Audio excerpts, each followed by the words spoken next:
Mais avant de commencer, n'oubliez pas de vous abonner et d'activer la cloche de notification pour ne pas manquer nos prochaines vidéos. Bon visionnage. Je voudrais donc commencer mon propos en remerciant Dieu Tout-Puissant qui nous a permis donc de nous retrouver ici en bonne santé ce matin pour célébrer donc la Journée internationale de la jeunesse. Jeunesse dont je fais bien sûr partie, même s'il y a certaines personnes qui par l'âge se croient vieux mais ils sont jeunes dans la tête. Merci donc à tous. Nous célébrons donc cette journée dans un contexte un peu particulier, comme les prédécesseurs l'ont signifié, ce contexte de conflit.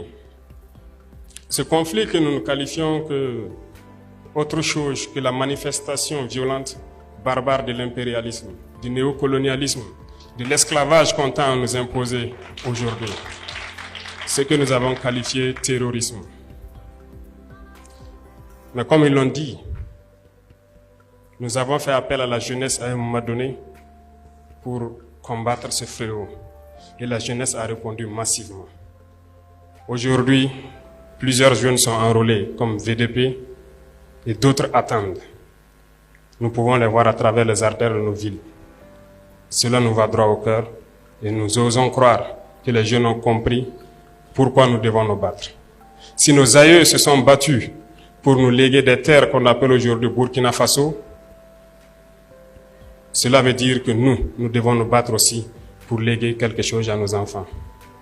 Si Dieu a fait que notre génération est confrontée donc aujourd'hui à ce combat, c'est parce qu'il sait que nous avons la capacité d'y arriver.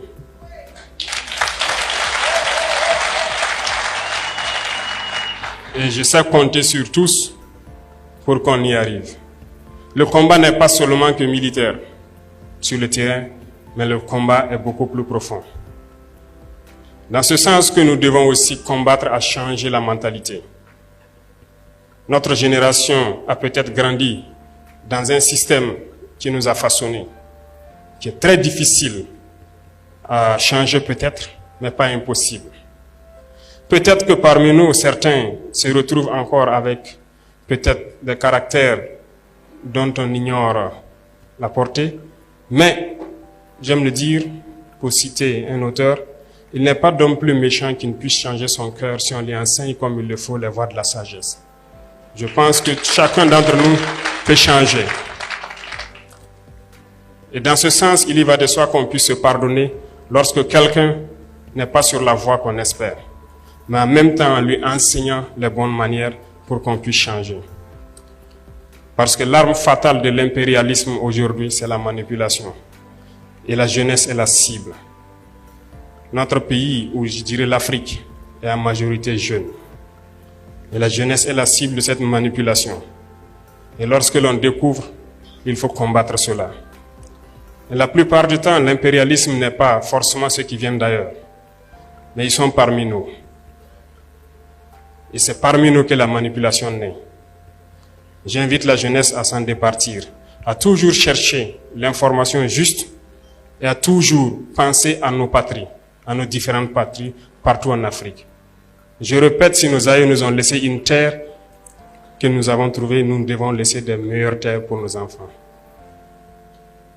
En ce sens, aujourd'hui, nous sommes réunis pour parler donc des problèmes de la jeunesse.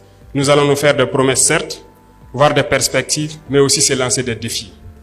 Je pense que le parrain et la marraine vous ont lancé des défis. Et le ministre a souhaité vous donner chacun 300 francs. Mais je crois que le défi va au-delà de cela. Parce que il faut que la jeunesse comprenne aussi quelque chose. Nous, au niveau de l'exécutif, nous prenons des mesures, mais nous avons besoin aussi de vous parler, de vous sensibiliser, pour qu'ensemble nous puissions relever les défis qui sont aujourd'hui posés à nous. Pourquoi je dis cela? Lorsqu'ils racontent leurs histoires, on se rend compte qu'ils se sont battus d'eux-mêmes pour y arriver. Aujourd'hui, comme le ministre l'a signifié, instruction a été donnée pour qu'on puisse créer un fonds unique qui puisse soutenir la jeunesse dans l'entrepreneuriat. On ne vous demandera pas peut-être de partir de zéro, mais il y aura un minimum pour vous accompagner et vous aider. Parallèlement à cela, il y a très peu de temps, nous avons tout fait pour élaguer tout ce qui est fiscalité, au niveau donc des jeunes entreprises qui devront se créer. Cela pour accompagner que vous ne vous retrouvez pas confrontés dès les premières années à certaines difficultés. En plus de tout ça, je pense, comme il l'a annoncé, nous pensons beaucoup à la formation professionnelle. Et c'est l'une des réformes majeures donc, de ce département. Et je pense qu'au passage à l'université, on l'avait bien fait savoir, il ne s'agit pas aujourd'hui de bosser, d'avoir un diplôme et de chercher à être employé. Il s'agit aussi d'apprendre des métiers et de pouvoir exercer. Donc, nous cherchons aujourd'hui à réorienter une bonne partie de la jeunesse vers l'emploi professionnel. Ce qui va sans dire que nous devrons construire beaucoup de centres de promotion donc, de l'enseignement professionnel et pouvoir apprendre beaucoup de métiers aux jeunes parce que ici nous regorgeons de beaucoup de ressources. Il y a assez de réformes donc en faveur de la jeunesse qui sont en cours et à travers le monde nous avons pu comprendre que nous pouvons y arriver parce que nous avons assez de ressources à faire valoir à l'extérieur.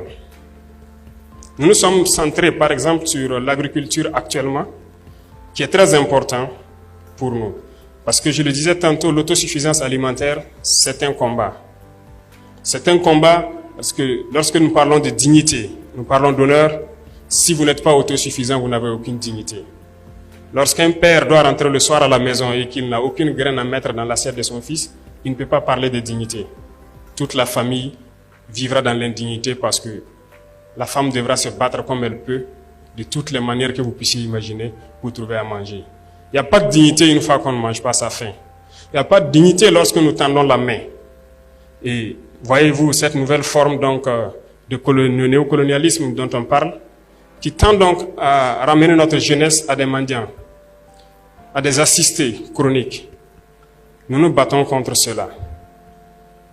Lorsque vous dites à un partenaire qui est prêt peut-être à vous servir de, comment je dis, mobile money, jusqu'à 100 milliards, mais lorsque vous dites à ce même partenaire, non, servez donc à mobile money 20 milliards, et 80 milliards, nous allons faire des projets structurants donc, de production agricole pour les jeunes, ils ne sont pas d'accord.